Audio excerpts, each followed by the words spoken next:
नमस्कार, न्यूज 18 राजस्थान पर आप सभी का स्वागत। मैं हूं आपके साथ हेमंत कुमार और चलिए खबरों को देखते हैं फटाफट अंदाज में।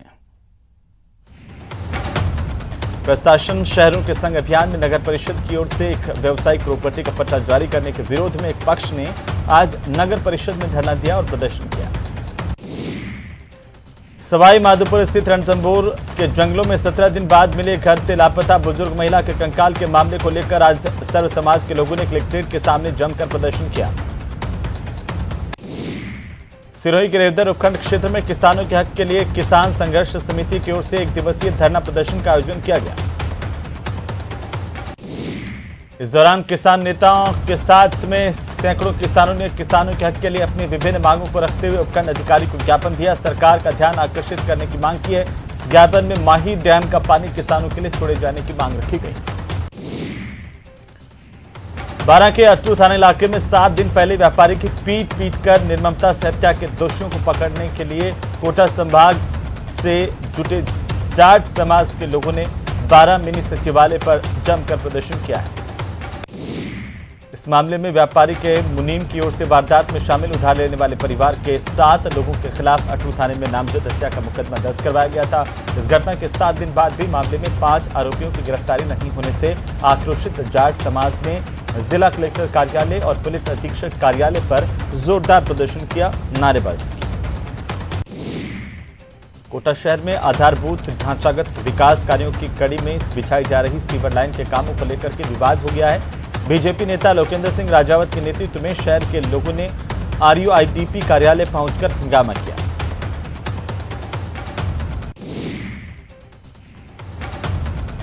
इस दौरान लोगों ने चेतावनी दी कि अगर बेतरतीब गड्ढों को और खोदकर छोड़ी गई सड़कों को ठीक नहीं किया गया तो अधिकारियों का ऐसी दफ्तरों में बैठना मुश्किल कर देंगे। भरतपुर के मेडिकल कॉलेज के बाहर चाय की थड़ी पर बैठे 2 चिकित्सकों पर अज्ञात बदमाशों ने हमला कर दिया। इससे दोनों चिकित्सक गंभीर रूप से घायल हुए हैं। इस घटना के बाद मेडिकल कॉलेज के स्टूडेंट्स ने हंगामा किया, विरोध प्रदर्शन करने लगे। साथ ही जिला कलेक्टर को पत्र लिखकर उन्होंने मेडिकल कॉलेज कैंपस के बाहर पुलिस चौकी स्थापित करवाने की मांग की है। साथ ही चिकित्सकों पर हुए हमले के मामले में आरोपियों की गिरफ्तारी के लिए भी विरोध पर अड़े रहे। गंगानगर के राजसिंह नगर अस्पताल में सोनोग्राफी सुविधा फिर से शुरू करने के साथ साथ रिक्त पदों पर चिकित्सकों की भर्ती करने की मांग को लेकर पिछले 10 दिनों से मिनी सचिवालय के बाहर धरना जारी है। धरने के 11वें दिन प्रदर्शनकारियों ने मिनी सचिवालय के दोनों दरवाजों पर कब्जा कर लिया, अपनी मांगों को पूरा करने की मांग की। कोविड स्वास्थ्य सहायकों का आंदोलन लगातार जारी है। शहीद स्मारक पर धरना देते हुए 64 दिन बीत चुके हैं। स्वास्थ्य सहायकों की ओर से तमाम कोशिशों के बाद भी अब तक इनकी समस्या का कोई समाधान नहीं निकल पाया। तो वहीं कोटपुतली के चौमू कस्बे में पेयजल संकट गहराता जा रहा है। पेयजल किल्लत को लेकर के RLP के कार्यकर्ताओं ने प्रदेश महामंत्री छुट्टन यादव के नेतृत्व में जलदाय विभाग के अधिकारियों का घेराव किया और जोरदार प्रदर्शन किया। गुस्साए RLP कार्यकर्ता बीच सड़क पर बैठ गए, सड़क जाम कर दी। जाम और प्रदर्शन की सूचना पर चौमू थाना पुलिस मौके पर पहुंची, समझाइश कर सड़क से जाम खुलवाया गया। पिछले 2 महीनों से वेतन नहीं मिलने से नाराज सफाई कर्मचारियों ने इकट्ठा होकर के नगर परिषद कार्यालय में नगर परिषद प्रशासन के खिलाफ जमकर नारेबाजी की और प्रदर्शन किया। इस दौरान सफाई कर्मचारियों ने चेतावनी दी है कि उन्हें 2 महीने और 8 दिन का वेतन चाहिए। इसके बाद ही वे काम पर लौटेंगे, वरना अनिश्चितकालीन कार्य का बहिष्कार करेंगे। वेतन नहीं मिलने से सफाई कर्मचारी आक्रोशित हैं। मारपीट के बाद गुरुवार को बारां में जो बंद बुलाया गया था उसे वापस ले लिया गया। आपको बता दें कि गुरुवार को व्यापार महासंघ और हिंदू संगठनों की ओर से बारां बंद का ऐलान किया गया था। वहीं पुलिसकर्मी और हिंदू संगठन के लोग कई बार आमने सामने हुए। मामला बिगड़ता देखकर पुलिस को 2 बार लाठीचार्ज भी करना पड़ा। बीकानेर के सर्वोदय बस्ती में पानी की किल्लत से परेशान महिलाओं ने मेन रोड को जाम कर दिया। महिलाओं ने रोड जाम कर जलदाय विभाग के खिलाफ प्रदर्शन किया। जाम की वजह से घंटों तक आवाजाही बाधित रही। टोंक जिले के निवाई में खंड देवत रोड पर कचरा डालने से आबादी क्षेत्र के लोगों को परेशानी हो रही है। कच्ची बस्ती के सैकड़ों लोग इस गंदगी से परेशान हैं और गंदगी से परेशान लोगों ने जिला मुख्यालय पहुंचकर प्रदर्शन किया। सीकर में ट्रैक्टर चालकों ने ट्रैक्टर रैली निकाली। राज्य सरकार के खान विभाग के आदेश का विरोध किया है। काफी संख्या में ट्रैक्टर चालक रामू का बास किराए पर पहुंचे। यहां पर ट्रैक्टर रैली लेकर खान विभाग कार्यालय तक गए, धरना दिया। करौली के मासलपुर चुंगी क्षेत्र में एक घर के कमरे में युवक का शव लटका हुआ मिलने से सनसनी फैल गई। सूचना पर पहुंची करौली कोतवाली पुलिस ने मृतक के शव को जिला अस्पताल की मोर्चरी में रखवाया। जांच जारी है। कोटा ट्रेन से कटकर होमगार्ड के एक जवान की मौत का मामला सामने आया। मृतक लोकेंद्र सिंह महावीर नगर का निवासी था। बतौर होमगार्ड का काम कर अपनी आजीविका चला रहा था। बहरहाल पुलिस मामले की जांच कर रही है कि यह कोई हादसा या आत्महत्या। फिलहाल ऐसी कोई बात सामने नहीं आई है। बीकानेर में पानी की टंकी पर कांग्रेस पार्षद चढ़ गए और पार्षद ने क्षेत्र में पानी की समस्या को लेकर नाराजगी व्यक्त की। रीट लीक्स मामले में एसओजी को बड़ी कामयाबी मिली है। इस मामले में मुख्य सरगना राजू इराम एसओजी के शिकंजे में है, जिसकी गिरफ्तारी से और कई बड़े खुलासे हो सकते हैं। टोंक की बड़ाकुआ सब्जी मंडी में सब्जी बेचने वाली एक बुजुर्ग महिला के गाय को डंडे मारकर भगाने पर ही विवाद हो गया। यहां पर रहने वाले एक युवक ने गाय को मारने की बात को लेकर सब्जी बेचने वाली महिला पर लाठियों से हमला कर उसे घायल कर दिया गया। बेरहमी से इस महिला के साथ मारपीट की गई। हंगामा बढ़ता देखकर लोगों ने पुलिस को सूचना दी। मौके पर पुलिस पहुंची। कोतवाली पुलिस की बड़ी लापरवाही इस दौरान सामने आई। हमले में घायल बुजुर्ग महिला की सुध देने के बजाय यहां की संवेदनहीन पुलिस ने हमला करने वाले युवक को पर कार्रवाई की है। आपको बता दें कि उसे थाने ले जाया गया। आसपास रहने वाले दुकानदारों का आरोप है कि युवक आए दिन गाय के नाम पर लोगों से मारपीट करता है। अमूमन एसीबी की चंगों से भ्रष्टाचारियों का बचकर निकल पाना बेहद मुश्किल होता है, लेकिन अजमेर में एक ऐसा मामला सामने आया जहां पर एसीबी के फैलाए जाल से एसीबी के ट्रैप को आरोपी ने फेल कर दिया और आरोपी बचकर भागने में कामयाब हो गया। एसीबी ने अब इस पूरे मामले में फरार आरोपी के खिलाफ अलग से जांच शुरू कर दी है। अजमेर जिले के मसूदा थाना इलाके में तैनात कांस्टेबल महेंद्र चौधरी परिवादी के खिलाफ दायर मामले में मदद करने और जब्त गाड़ी को छोड़ने के एवज में 40,000 रुपए की रिश्वत की मांग की थी। परिवादी की ओर से शिकायत देने के बाद इसका सत्यापन किया गया और एसीबी ने ट्रैप की कार्रवाई की, लेकिन भनक पड़ने से ये कांस्टेबल महेंद्र चौधरी यहां से एसीबी के ट्रैप को फेल करके भाग निकला। तय प्लान के मुताबिक परिवादी रिश्वत की 40,000 रकम के साथ आरोपी कांस्टेबल महेंद्र चौधरी उसके साथ भंवरलाल के पास पहुंचा, जहां पर आरोपियों ने परिवादी से 20,000 रुपए लिए, लेकिन एसीबी की कार्रवाई की भनक लगते ही बाकी 20,000 आरोपी को देकर मौके से फरार हो गए। एसीबी ट्रैप फेल होता देख ब्यूरो की टीम ने फरार आरोपियों की तलाश शुरू कर दी। अलवर के बेलाका मोड़ पर हथियारबंद बदमाशों ने एक नमकीन व्यापारी से स्कूटी लूटी। स्कूटी की डिग्गी में 60,000 रुपए रखे हुए थे। कुछ देर बाद स्कूटी घटनास्थल पर ही कुछ दूरी पर पड़ी मिली, जबकि डिग्गी में रखे पैसे गायब थे। पीड़ित ने मामले की लिखित शिकायत पुलिस को दी है। पुलिस जांच कर रही है। चोरों के अलवर शहर कोतवाली थाना क्षेत्र के तहत एक निजी होटल में बैंक मैनेजर ने कमरे में सुसाइड करने का प्रयास किया। मौके पर पहुंची पुलिस ने बेहोशी की हालत में इस शख्स को अस्पताल में भर्ती करवाया। बीकानेर के रानेरी गांव के पास में नेशनल हाईवे 11 पर एक टैक्सी में अचानक से आग लगी, जिससे टैक्सी के साथ साथ उसमें लदा सामान जलकर खाक हो गया। जानकारी के अनुसार बीकानेर निवासी पवन मोदी होटलों और दुकानों में डिस्पोजल सामान की सप्लाई करता है। गुरुवार को भी बीकानेर से नोकड़ा सप्लाई देने के लिए जा रहा था, तभी रानेरी के पास स्थित एक होटल के पास आग लग गई। जयपुर के चंदवाजी थाना इलाके में हाईवे पर निम्स अस्पताल के पास सवारियों से भरी हुई एक निजी बस बेकाबू होकर के पलट गई। तो इस हादसे में एक महिला की मौत होने की खबर है, जबकि 6 से ज्यादा सवारियां घायल हुई है। बताया जा रहा है कि बस चालक को नींद की झपकी आने से यह हादसा हुआ।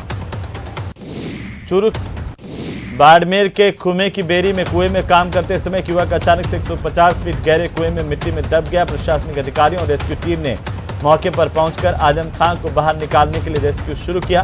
करीब 12 घंटे बाद रात को 12:30 बजे इसे जिंदा बाहर निकाल लिया गया। के गोगुंदा थाना इलाके के गोगुंदा उदयपुर हाईवे पर देर रात को एक कार बेकाबू होकर पलट गई। इसमें कार सवार युवती बाल बाल बच गई। राज्यसभा चुनाव को लेकर कांग्रेस पार्टी ने विधायकों की सेंधमारी रोकने के लिए अपने विधायकों की उदयपुर के ताज अरावली रिजोर्ट में बाड़ेबंदी की। अब तक 8 मंत्रियों समेत 66 विधायक ताज अरावली रिजोर्ट पहुंच चुके हैं और अन्य विधायकों के रिजोर्ट पहुंचने का सिलसिला लगातार जारी है। उदयपुर के ताज अरावली होटल में हो रही कांग्रेस पार्टी के विधायकों की बाड़ेबंदी में गुरुवार देर रात करीब 2 बजे एक बस से कांग्रेस के विधायक उदयपुर पहुंचे, तो वहीं शुक्रवार सुबह मंत्री डॉक्टर बीडी कल्ला, प्रसादी लाल मीणा भी उदयपुर पहुंचे। विधायकों की बाड़ेबंदी को लेकर के ताज अरावली रिजोर्ट को पूरी तरह से पुलिस छावनी में तब्दील किया गया है। रिजोर्ट के आसपास के इलाके में 3 स्तरीय सुरक्षा चक्र तैयार किया गया है, जहां पर पुलिस के आला अधिकारियों के साथ बड़ी संख्या में जवानों की तैनाती की गई है। उदयपुर में कांग्रेस ने बाड़ेबंदी की है, जहां पर कांग्रेस के नेता उदयपुर पहुंचे हैं। सचिन पायलट भी उदयपुर पहुंच चुके हैं। राज्यसभा चुनाव में सत्ता और सरकारी मशीनरी के दुरुपयोग के पूर्व सीएम वसुंधरा राजे के बयान पर मंत्री शांति धारीवाल ने पलटवार किया। उन्होंने कहा कि इस तरह के आरोप हमेशा लगते रहते हैं, लेकिन इनके कोई सबूत नहीं है। इतना ही नहीं, उन्होंने वसुंधरा राजे को एस्कॉर्ट छोड़ने की नसीहत दे डाली। बीजेपी की जीत के दावे पर धारीवाल ने कहा कि दावे सभी करते हैं, इसमें कोई नई बात नहीं है। राज्यसभा चुनाव को लेकर बीजेपी ने भी बाड़ेबंदी की पूरी तैयारी कर ली है। हालांकि पार्टी इसे प्रशिक्षण शिविर बता रही है, लेकिन जालोर के भीनमाल विधायक पूराराम चौधरी ने प्रेस कॉन्फ्रेंस में कहा कि 6 तारीख को होने वाली इस बाड़ेबंदी में पार्टी के सभी विधायक पहुंचेंगे। कोटा के रामगंज मंडी से बीजेपी विधायक मदन दिलावर ने राज्य सरकार पर पुलिस के दुरुपयोग के गंभीर आरोप लगाए हैं। मदन दिलावर ने कहा है कि सरकार ने पुलिस को तमाम विधायकों की जासूसी के लिए लगा दिया है। मदन दिलावर ने सवाल किया कि प्रदेश में लगातार अपराध बढ़ रहे हैं और ऐसे में अपराधियों को पकड़ने की जगह पुलिसकर्मियों को विधायकों की जासूसी में लगाना क्या लोकतंत्र की हत्या नहीं है? मोदी सरकार के 8 साल का कार्यकाल पूरा होने पर पार्टी सांसद अपने अपने इलाकों में जाकर केंद्र सरकार की उपलब्धियां लोगों तक पहुंचा रहे हैं। दौसा सांसद जसकौर मीणा ने एक प्रेस कॉन्फ्रेंस की और केंद्र सरकार की उपलब्धियां जनता के सामने रखी। सांसद जसकौर मीणा ने कहा कि 8 साल के अपने शासनकाल में प्रधानमंत्री मोदी ने कई ऐतिहासिक काम किए हैं। उन्होंने धारा 370, 3 तलाक के खिलाफ कानून बनाने जैसे कई बड़े काम किए हैं।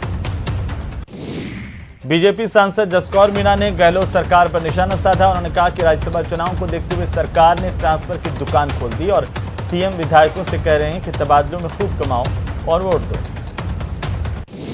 बीजेपी विधायक और पूर्व मंत्री वासुदेव देवनानी ने सम्राट पृथ्वीराज चौहान पर बनी फिल्म सम्राट पृथ्वीराज को राजस्थान में भी टैक्स फ्री करने की मांग की है। देवनानी ने कहा कि पृथ्वीराज चौहान का ताल्लुक अजमेर से है और उनकी कई स्मृतियां यहां से जुड़ी है और ऐसे में राजस्थान सरकार को यह फिल्म टैक्स फ्री करनी चाहिए।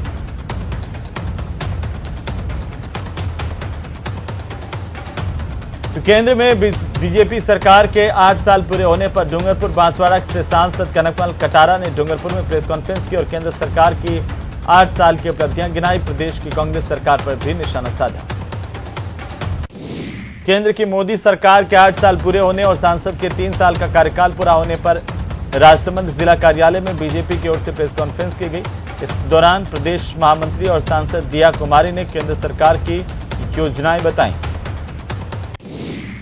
प्रतापगढ़ पुलिस लाइन में मादक पदार्थ नष्टीकरण की कार्रवाई की गई है। एसपी डॉक्टर अमृता दुहन की मौजूदगी में करोड़ों रुपए के मादक पदार्थों को आग के हवाले किया गया। प्रतापगढ़ पुलिस की मादक पदार्थ नष्टीकरण की इसी साल में यह दूसरी कार्रवाई है। एसपी डॉक्टर अमृता दुहन ने बताया कि प्रतापगढ़ जिले में तस्करी के विभिन्न मामलों में बीते 3-4 सालों में जब्त किए गए अफीम डोडा चूरा को अदालती कार्रवाई पूरी होने पर नष्ट किया गया। रिजर्व पुलिस लाइन में पुलिस अधीक्षक की मौजूदगी में 10,000 किलो अफीम डोडा चूरा जलाया गया।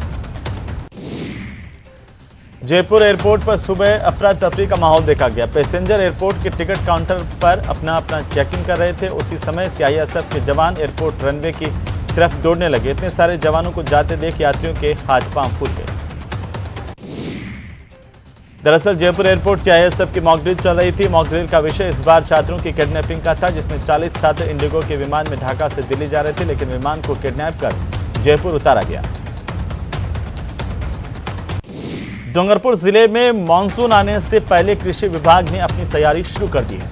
इस बार विभाग ने 1,45,000 हेक्टेयर क्षेत्र में खरीफ की बुआई का लक्ष्य रखा है। समय पर यूरिया खाद और डीएपी की उपलब्धता सुनिश्चित करने के लिए भी विभाग के उच्चाधिकारियों से संपर्क करना शुरू कर दिया है। पाकिस्तान भारत में जासूसी करने से बाज नहीं आ रहा। एक बार फिर बाड़मेर जिले के सीमावर्ती गोहड़ का तला गांव में एक संदिग्ध पक्षी मिलने से सनसनी फैल गई है। डूंगरपुर शहर के पार्षद ब्रिजेश सोमपुरा अपने परिवार के साथ पड़ोसी राज्य गुजरात के हर जिले में जाकर बेटी बचाओ बेटी पढ़ाओ का संदेश देंगे। पार्षद सोमपुरा की जन जागृति यात्रा डूंगरपुर से रवाना हुई। लोकसभा सांसद कनकमल कटारा और विधायक गोपीचंद मीणा ने यात्रा को हरी झंडी दिखाकर के रवाना किया। बैंक मैनेजर विजय बेनीवाल पंचतत्व में विलीन हो गए। लोगों ने नम आंखों से उन्हें विदाई दी। उनके पैतृक गांव में अंतिम संस्कार किया गया, जिसमें बड़ी संख्या में लोग उमड़े।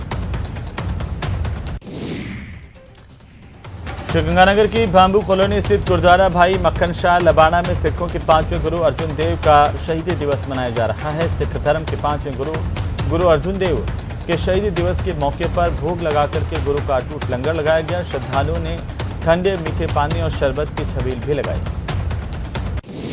प्रदेश में अगले 48 घंटों के बाद लू से राहत मिलने के आसार है, जिसके चलते प्रदेश के अधिकांश हिस्सों में पारे में गिरावट हो सकती है। लेकिन कल 5 जिलों में हीट वेव चल सकती है। मौसम विभाग के मुताबिक धौलपुर, करौली, चूरू और हनुमानगढ़ जिले में हीट वेव चलने की संभावना है। मौसम विभाग के मुताबिक प्रदेश में एक पश्चिमी विक्षोभ सक्रिय होने जा रहा है। हालांकि इसका ज्यादा असर देखने को नहीं मिलेगा, लेकिन राजधानी समेत कुछ इलाकों में आंशिक बादल छाए नजर आ सकते हैं। मौसम विभाग के मुताबिक मानसून के प्रदेश में 20 जून तक एंट्री के आसार हैं।